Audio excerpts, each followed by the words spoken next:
जदि केही तुम सहित खराब व्यवहार करी खुशी हुए तेबे किछि दिन पई धैर्य रख, कारण जेतेबेले भगवान हिसाब नियंती से तांकु शांति रे सोईबाकू दियंती नाही।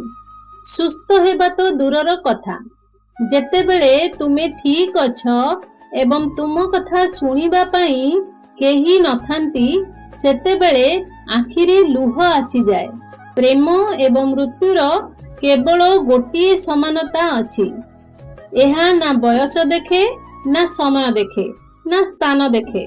धैर्य रख, केतेबेले तुम जीवन रे सर्वोत्तम पाइबा पई तुमको सबुठारु खराब पर्याय दे गति करिबाकू पड़िथाए। दुनियार सबुठारु बड़ कला हेउची प्रत्येक परिस्थिति रे निजकू शांत रखिबा। काहाकू अनुसरण करी कौनसी लाभ नहीं।